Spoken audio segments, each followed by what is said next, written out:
నేను ఇంత powerful women ఉండగా నా పైన ఇంత అన్యాయం జరుగుతూ ఉంటే ఇక ఏమి పవర్ లేని వాళ్ళకి ఎక్కడ జస్టిస్ దొరుకుతూ ఉంటుంది, ఎక్కడ ఏమి దొరుకుతూ ఉంటుంది. అప్పుడు వచ్చి నేను ఇంటి ఓనర్ని నన్ను బయటకి తీసుకొని వచ్చేసి అతన్ని లోపల వదిలినారు. ఒక ల్యాండ్ గ్రాపర్ని, ఒక అన్యాయంగా ఉంటున్నాడు, అతని దగ్గర అగ్రిమెంట్ రినీ లేదు, అతని దగ్గర కోర్టులో ఇంజెక్షన్ ఆర్డర్ తెచ్చుకున్నాడు, అది కూడా క్యాన్సిల్ అయిపోయింది. అంతా అయిపోయిన తర్వాత అతనికి లోపల పంపిస్తున్నారు, నన్ను చెప్తున్నారు ఇది. నేను పోయి సార్ మీరు కంప్లైంట్ తీసుకోండి సార్, ఇది చూడండి ఇట్లా క్రిమినల్గా బిహేవ్ చేస్తున్నారు నా పైన, నేను ఎవరిపైన చేయను, నేను అన్నా అని పిలుస్తున్నాను, అప్పుడు కూడా ఇట్లా బాటలు ఎత్తుకొని కొట్టడానికి అంతా వచ్చినాను సార్ అని చెప్తే ఇది సివిల్ మ్యాటర్ అమ్మా, ఇక్కడ ఇది కాదు, ఇది క్రిమినల్ కాదని. కానీ ఎవరు కానీ అన్యాయంగా ఉన్నాడో వాడైతే వాడికి అంటే ల్యాండ్ గ్రాపర్లకి అంతా పోలీస్ ఇట్లా ప్రొటెక్షన్ చేస్తే ఓనర్లు బయట అయిపోతారు, ల్యాండ్ గ్రాపర్లు రౌడీ సీటర్లు అంతా లోపల కూర్చుంటారు అన్నమాట. వాళ్ళకి చాలా ఫ్రీగా ఉంటుంది. అట్లాగే మాది ఎస్ఏ కాలనీలో కూడా మొన్న జరిగి ఉంటే అప్పుడు మేము పోయి హైకోర్టుకి రీచ్ అయినాము. ఇట్లా చేస్తున్నారు, అన్యాయంగా బీగాలు తీసుకొని వెళ్ళిపోవడము, అంటే కమిట్ అయిపోయి వాళ్ళకి సపోర్ట్ చేయడం, అన్యాయంగా ఉండే వాళ్ళని లీగల్ ఓనర్స్కి బయట తోసేయడం, ఇట్లా జరిగితే టోటల్గా అన్యాయం అవుతుందని ప్రెస్ కాన్ఫరెన్స్ కూడా నేను అదే పెట్టి చెప్పాలని ఉన్నా. అన్యాయము ఎప్పటికీ గెలవదు. ఇప్పుడు ఇంతకు ముందు జరిగిన దాంట్లో కూడా మనము మన డీసీపీ అజయ్ కుమార్ గారికి కూడా, వెస్ట్ జోన్ డీసీపీకి కూడా మనము కంప్లైంట్ ఇస్తే ఇది చేస్తే పట్టించుకోలేదు. ఇక మా లీగల్ అడ్వైజర్లు వాళ్ళు సుప్రీంకోర్టు ఆర్డర్స్ ఉన్నాయి సార్, ఆమెకి డిమార్కేషన్ అయింది, ఈ ప్రాపర్టీ మనది, మీరెందుకు తీసుకొని వచ్చినారు అని చెప్పి అడిగితే ఇట్లా సుప్రీంకోర్టు ఆర్డర్స్ ని డిప్యూటీ కమిషనర్ ఆఫ్ పోలీస్ పారేస్తున్నారు అన్నమాట, వద్దు మాకు అవసరం లేదని. మళ్ళీ హైకోర్టులో పోయి అప్రోచ్ అయ్యి రెస్పాండెంట్ చేస్తే హైకోర్టు అప్పుడు ఆర్డర్ ఇచ్చింది, ఇది సివిల్ మ్యాటర్, పోలీస్ ఇందులో ఇంటర్ఫేర్ కాకూడదు అని చెప్పి అప్పుడు హైకోర్టు ఆర్డర్ ఇస్తే మనము ఎందుకంటే లాలో మనకి న్యాయం జరుగుతుంది. ఈ స్టేట్మెంట్ ఎందుకంటే అన్యాయంగా ఇట్లా కూర్చుండే వాళ్ళకి 3 స్టార్లు వచ్చి ఓనర్ని బయటకు చేసేసి నేనే ట్రెస్ పాస్ అని చెప్పి పెడితే వాళ్ళ దగ్గర కంప్లైంట్ చేసుకొని కంప్లైంట్ రిజిస్టర్ అయిపోయింది. అంటే మీరు పవర్ని, యూనిఫామ్ని మీరు అన్యాయం కోసం యూజ్ చేస్తారా? పవర్ని, యూనిఫామ్ని మీరు జస్టిస్ కోసం యూజ్ చేయాలా, ప్రజల కోసం యూజ్ చేయాలా? అందుకే ఈ రోజు ప్రెస్ కాన్ఫరెన్స్ నేను పెట్టాలనుకున్నాను. కానీ నేను ఆ అన్యాయాన్ని ఎదిరించుకుంటాను. ఇక నేను లీగల్గా ఏం చూసుకుంటాను. బండ్ల గణేష్కి ఎటువంటి అధికారము, అర్హత అక్కడ లేదన్నమాట. ఇక నేను ఇంట్లో వెళ్ళి చూస్తే అక్కడ ఎవరి పెద్ద ఫోటో ఉండాలంటే ఎంఐఎంతో కలిసి ఒక చేయి వేసుకొని అక్కడ పెద్ద ఫోటో పెట్టుకున్నాడు ఇంట్లో, వాళ్లతో ఆ పొలిటీషియన్తో ఈ పొలిటీషియన్తో ఫోటోలు పెట్టుకున్నాడు. అందరికీ చాలా మళ్ళీ రాత్రి అతని కంప్లైంట్లు అంతా తీసి చూస్తే అతని పైన పోక్సో కేసు, అతని పైన ఈ కేసు 36 కేసెస్ రిజిస్టర్ ఉన్నాయి ఆన్లైన్ పైన. అతను వచ్చి అక్కడ కానీ అతను కంప్లైంట్ ఇవ్వలేదు, అతని కొడుకుతో కంప్లైంట్ ఇప్పించినాడు. అతని కొడుకుకి నేను కంప్లైంట్ ఇవ్వలేదు, కానీ కంప్లైంట్ ఇచ్చిన తర్వాత అగ్రిమెంట్లో అతను ఒకటే అగ్రిమెంట్ తన ఫ్యామిలీతో ఉంటానన్నాడు. కానీ నేను ఇంట్లో పోయి చూస్తే 20 మంది గూండాల్ని పెట్టుకొని ఉన్నాడు, ప్రతి ఇల్లీగల్ వరకు అక్కడ చేస్తున్నాడు. ఇప్పుడు రేపటి నుంచి హ్యూమన్ రైట్స్కి కూడా లెటర్ రాసి ఆ ఎంక్వైరీ జరపాలా, ఎవరెవరు లోపల ఉండాలా అని. ఎవరెవరు లోపల ఉన్నారో అందరు ఆధార్ కార్డులు అన్నీ కావాలా మనకి, అది మనము తీసుకోవాలన్నమాట జాగ్రత్త. ఇది మీరు న్యాయంగా నా వయసుని బయటకి తీస్తే ఎంతో మందికి ఇట్లా అన్యాయంగా సతాయించే వాళ్ళకి ఈ పొలిటికల్ పవర్తో వాళ్ళ ల్యాండ్లు ఇవి అంతా గ్రాప్ చేసే వాళ్ళకి న్యాయం దొరుకుతుంది. అందుకోసము మీరందరి సపోర్టు నాకు అవసరము. ఇక హైదరాబాద్ ప్రజలకి కూడా అవసరము. ఇలాంటి ల్యాండ్ గ్రాపింగ్ హైదరాబాద్లో అయితే ఎక్కువ, ఏ సిటీలో అట్లా జరగడం లేదు, హైదరాబాద్లో జరిగినట్లు ల్యాండ్ గ్రాపింగ్. ఎవరి ల్యాండ్ పైన పోయి ఎవరైనా కూర్చోవడము, ఎవరి ఇంట్లో పోయి ఎవరి దూరి కూడా కూర్చోవడము. నాకు ఈడీలో అటాచ్మెంట్ ఉన్న ప్రాపర్టీలు వీళ్ళు పవర్ని యూజ్ చేసి రిజిస్టర్లు చేసుకున్నారు. నాకు బాధలు వచ్చినప్పుడు అప్పుడు కూడా ఇంతవరకు ఎవరు అది యాక్షన్ తీసుకోవడం లేదు. యాక్షన్ ఎట్లా తీసుకుంటారు? ఎందుకంటే వాళ్లే కమిటీ ఉన్నప్పుడు ఎవరు యాక్షన్ తీసుకోరన్నమాట. అందుకోసము న్యాయం జరగాల అని చెప్పి అందరితో నేను కోరుతున్నాను. నిన్న మీ మీద ఎఫ్ఐఆర్ చేసే ముందు ఎవరి ప్రోద్బలంతో జరిగింది? ఎవరికైనా ఫోన్ చేశారా? బండ్ల గణేష్ మీ ముందలే కొంతమందికి ఫోన్ చేసి? కొంతమందికి ఏమండి నాకు చెప్తున్నాడు, రేవంత్ రెడ్డి గారు నా క్లోజ్ ఫ్రెండ్, మళ్ళీ వచ్చి ఈ మినిస్టర్కి, ఆమె కొండల రెడ్డికి, ఇక్కడికి అందరికీ ఫోన్, బండి సంజయ్కి, ఎవరికెవరికి నా ముందరే ఫోన్ చేసి మైక్ ఆన్ చేసేస్తున్నారు అన్నమాట. నేను చెప్పినాను, ఎవరున్నా కూడా నీ గురించి నీ అన్యాయాల గురించి వాళ్ళకి తెలుసో తెలియదు నాకు లేదు. ఏ ఏ ఏ పార్టీ ఉన్నా కూడా నీలాంటి వాళ్ళకి ఎప్పుడు సపోర్ట్ చేయరు, ఎందుకంటే నువ్వు ఒక చీటరు అని చెప్పి వచ్చినాను. అది టోటల్ చీటింగ్ అండి, టోటల్ చీటింగ్. అతని పైన ఫుల్ పోలీస్ యాక్షన్ తీసుకోవాలా. అందరికి ఈమెయిల్స్ కూడా పెట్టేసినా, ఆల్ డిపార్ట్మెంట్స్కి నేను ఈరోజు అంతా ఈమెయిల్ పెట్టేసినాను. అతను ఎట్లా హరాస్మెంట్ చేస్తున్నాడు, మూడు సంవత్సరాల నుంచి నన్ను హరాస్ చేస్తున్నాడు. తక్కువ ప్రైస్కి ఆ ఇల్లు నాకు అమ్మేయి అంటాడు, అట్లా చేసే అంటాడు. వాడి దగ్గర డబ్బులు కూడా లేదు, అట్లా కూడా చేసేదానికి డబ్బులు కూడా లేదు, నాకు కూడా అవసరం కూడా లేదు. ఇప్పుడు నేను సుప్రీంకోర్టు ఆర్డర్ ప్రకారము నేను సుప్రీంకోర్టులో డిపాజిట్ కోసం నేను ఏ ప్రాపర్టీ అయినా నేను అమ్ముకోవచ్చు అని చెప్పి నాకు సుప్రీంకోర్టు ఆర్డర్ ఉండగా కూడా మళ్ళీ వచ్చి మాటకి బాధలు పెట్టడం. ఇప్పుడు నా 2 ఫ్లోర్లు అతను కబ్జా చేసుకున్నాడు. నేను లేకుండానే డోర్లు ఓపెన్ చేసి అందులో ఉండే వస్తువులంతా తీసుకొని అతని మనసుకొచ్చినట్లు యూజ్ చేస్తున్నాడు. అక్కడ మీరు ఇంట్లో వెళ్తానే ఆల్ పొలిటీషియన్ ఫొటోస్ పెద్ద పెద్దవి చేసి పెట్టుకున్నాడు. అంత తప్ప ఏమీ లేదు. ఇంకా మీరు ఆ ఇల్లు అమ్ముతున్నారని తెలిసి బండ్ల గణేష్ ఆ ఇల్లు కొనుగొన్నారా? అందులో భాగంగా నేను ఎప్పుడు ఇల్లు అమ్మలేదు. 3 కోట్లు ఇచ్చారు. అండ్ ఎప్పుడైతే మిగతా డబ్బులు తయారు చేసిన సమయంలో ఈడీ అందులో ఉందని మీరు చెప్పలేదని 75 crore ఇల్లుని నేను 5 కోట్లకి 3 కోట్లకి నేను అమ్మను. అడ్వాన్స్ అని 3 కోట్లు ఇచ్చారు. అది సెక్యూరిటీ డిపాజిట్ అండి.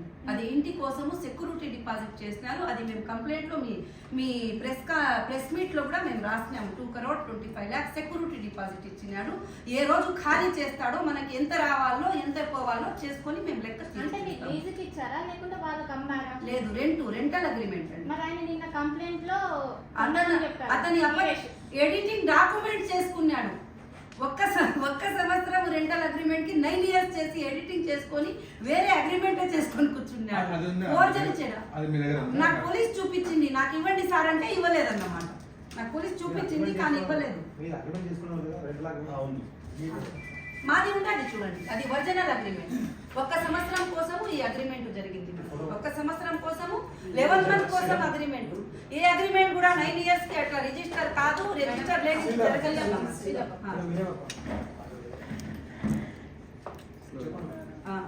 అదే ఈ అగ్రిమెంట్ వచ్చి 11 months కి జరిగిందండి. ఆ తర్వాత నేను రిన్యూ చేయలేదు. రిన్యూ చేయాలని చెప్పి వచ్చి నేను సెక్యూరిటీ డిపాజిట్ చేస్తాను మీకు ఎందుకు ఏమైనా చేస్తే అని చెప్పి 2 crore ట్రాన్స్ఫర్ చేసినాడు. ఆ చెక్కులు కూడా ఉన్నాయి, నేను లేదని చెప్పను. కానీ అతను ప్రతి నెల 4 లక్షలు నాకు రెంట్ ఇవ్వలేదన్నమాట. అది ఎంత లెక్క చూసుకొని అతనికి ఏం రావాలో 1 నిమిషంలో మేము ఇస్త్రీ పారేస్తాం, మాకేం అవసరం. ఈ డాక్యుమెంట్స్ డేట్ వచ్చి 5/6/2021. నా పైన ఇది ఒకటే అండి. నిన్న ఒకటి కేసు పెట్టారు, నాకు ఐడియా లేదు. ఈడీ వాళ్ళు ఇవ్వడానికి కూడా ప్రతి మాట సుప్రీం కోర్టులో, ఇండియా పెద్ద సుప్రీం కోర్టులో కేసు జరుగుతూ ఉండాలి. అంతా సుప్రీంకోర్టుని ఫాలో చేయాల్సిందే. ఈడీ వాళ్ళు ఉన్నా, తెలంగాణ గవర్నమెంట్ ఉన్నా, వేరే గవర్నమెంట్ ఉన్నా, వేరే స్టేట్ ఉన్నా సుప్రీంకోర్టుకి అప్రోచ్ అవ్వాల్సిందే. ఇక్కడ ఎక్కడ కూడా ఏం చేసేదానికి లేదు. ఎందుకంటే సుప్రీంకోర్టు ఆర్డర్స్ 22 orders నా దగ్గర ఉన్నాయి టోటల్గా. ఏం చెప్తుందండి సుప్రీంకోర్టు మీ ప్రాపర్టీస్, జప్తులో ఉన్న ప్రాపర్టీస్ గురించి అటాచ్మెంట్ మీరు అమ్ముకోవచ్చు అని ఇచ్చారా? అవునండి, సుప్రీంకోర్టు అమ్ముకోమని చెప్పి ఆర్డర్ ఇచ్చిన తర్వాతే బోర్డులు పెట్టినాము మేము. బోర్డులు పెట్టిన తర్వాత ఈడీ ఒక FIR కూడా చేసి ఉండింది, ఇట్లా బోర్డులు వాళ్ళు పెట్టేసినారు అని చెప్పి. ఆ FIR ని కూడా మేము సుప్రీంకోర్టులో అఫిడవిట్లో వేసినాము. మీరు అమ్ముకోమని చెప్పినారు, ఇట్లా చేసినారంటే ఆ FIR ని కూడా సుప్రీంకోర్టు స్టే చేసింది. నిన్న ఒక FIR అయింది మీ మీద. మన ఇన్వెస్టర్ ని పేమెంట్ డిపాజిట్ చేయడం కోసము మనం ప్రాపర్టీస్ ని అమ్ముకోమని చెప్పి సుప్రీంకోర్టు 1 సంవత్సరం ముందు ఆర్డర్ ఇచ్చింది.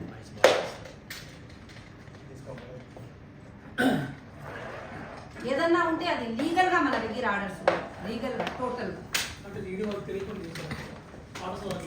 ఏమంటే డిపార్ట్మెంట్స్ మారుతూ ఉంటాయి, పాపం ట్రాన్స్ఫర్ అవుతూ ఉంటారు. బేసిక్ గా టోటల్ నాలెడ్జ్ ప్రతి కేసులో ఉండదు, కొందరికి ఉండి ఉంటే కూడా మనం జవాబు ఇవ్వడానికి రెడీ. మా దగ్గర ఆర్డర్స్ ఉంటాయి, సుప్రీంకోర్టు ఆర్డర్స్. సుప్రీంకోర్టుకి లీగల్ బుక్ కానే మీకు బండ్ల గణేష్ మళ్ళీ సాయంత్రం ఫోన్ చేసి ఏం చెప్పారు?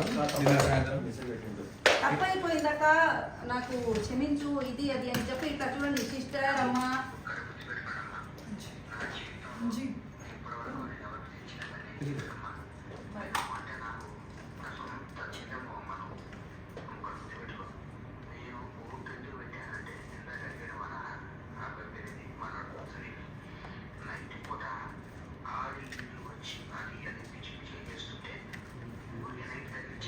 ఇంకా ఎన్నో మీకు వాట్సాప్ చేసేస్తాము.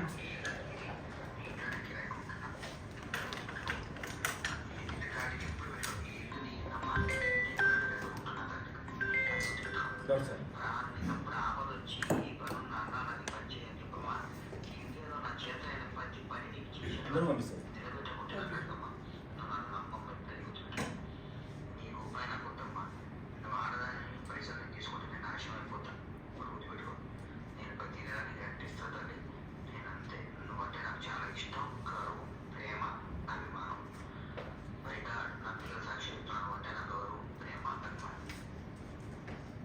విన్నారండి? పొద్దున ఇట్లా మోసం సాయంత్రం చేస్తున్నాడు. మీ మీద దౌర్జన్యం చేశారు, మీరు ఏమైనా కంప్లైంట్ ఇచ్చారా పోలీసు? తీసుకోలేదు. ఇది కంప్లీట్ తీసుకోలేదు. కంప్లైంట్ ఇచ్చింది అందరికీ పంపించేస్తున్నా. ఏసీపీకి, డీసీపీ గారికి అందరికీ ఈమెయిల్, కాంతాపురం ఈమెయిల్ వాళ్ళు సారే ఎఫ్ఐఆర్ ఫైల్ అయిన తర్వాత వాయిస్ రికార్డు నిన్న పంపినటువంటి వాయిస్ రికార్డు నిన్న డీజీపీ కూడా ఇచ్చినాము. గొడవైనప్పుడు మీరు కూడా ఉన్నారు కదా. అవునవును. మీరు కూడా చెప్పండి ఒకసారి. అవును.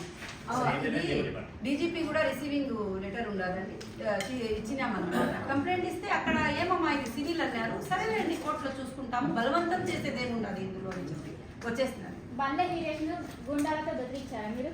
నేనా? నా దగ్గర గుండాలే లేదండి. 25 సంవత్సరాల నుంచి పబ్లిక్ లో ఉన్న అందరికీ ప్రేమిస్తాను కానీ ఎప్పుడు నేను ఆ వీడియో మీరు చూడండి. ఆ వీడియోలో అతను గుండాగిరి చేసి బాటలు తోసేసి నా కొట్టడానికి పైకి చంపేస్తాను అని చెప్పి పండ్లు ఇది చేసుకుని వస్తా ఉంటే కూడా నేను ఒకే మాట చెప్పినాను, అన్నా అని మీరు పిలుస్తున్నాను. ఫస్ట్ లో కూడా అమ్మాయిలను తీసుకుపోయి చేసి అదేంటి క్లారిటీ ఇవ్వరా? అంటే నాకు ఇన్ఫర్మేషన్ ఇతను తప్పు పనులంతా మీ ఇంట్లో చేస్తున్నాడు. ఎవరు, హీరేషా గణేషా? గణేష్ గణేష్. గణేష్ చేస్తున్నాడు. ఎందుకంటే ఆ పిల్లోళ్ళ గురించి నాకు తెలియంది నేనేం చెప్పను. నిన్న కంప్లైంట్ లో ఫస్ట్ టైం గణేష్ అన్న కొడుకు పేరు నేను చూసాను అన్నమాట. హితేష్ ఆ అబ్బాయి పేరు నేను చూసాను. కానీ ఇతను చేస్తా ఉంటాడు తప్పు పనులు. ఎంతో మంది దగ్గర మీ ఇల్లు చూపించి డబ్బులు తీసుకుంటున్నాడు. ఇక మీకు తెలుసా, యూట్యూబ్ లో వచ్చి నా ఇంటిని వేసుకొని బండ్ల గణేష్ హౌస్ చూడండి బ్యూటిఫుల్ అని చెప్పి అందరికి వ్యూస్ 1 మిలియన్. నా బోర్డు తీసేసి అగ్రిమెంట్ లో ఉండాలి, ఏ స్ట్రక్చర్ ని కూడా మీరు మార్చకూడదు, నన్ను అడగకుండా నన్ను చేయకూడదు అని చెప్తే ఆ స్ట్రక్చర్ ని ఎంత మార్చేసి అతను బోర్డు పెట్టుకోవడము అంతా జరుగుతూ ఉండాలన్నమాట. టోటల్ గా ఇల్లీగల్. నేను ఖాళీ చేయమంటే ఇట్లా లోపల వెళ్తే బలవంతం చేయడం. నాకు కూడా బిజీలో ఉండి నేను ఎక్కువగా ఇది చేయలేదు. మొన్న పోయి కూర్చున్నాను. ఇప్పుడు అవసరం ఉండాలి, నేను ఆ ఇల్లు వేరే వాళ్ళకి హ్యాండ్ ఓవర్ చేసేది ఉండాలి. ఎవరి దగ్గర మనము డీడీస్ తీసుకున్నాము సుప్రీంకోర్టు కోసము, నేను హ్యాండ్ ఓవర్ చేసేది ఉండాలి. అప్పుడు ఇతను నాకు బలవంతం చేస్తున్నాడు. అట్లా. Thank you.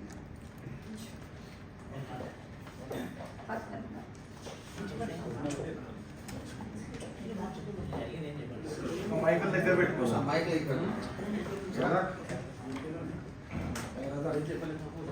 మైకులను దగ్గర పెట్టదా?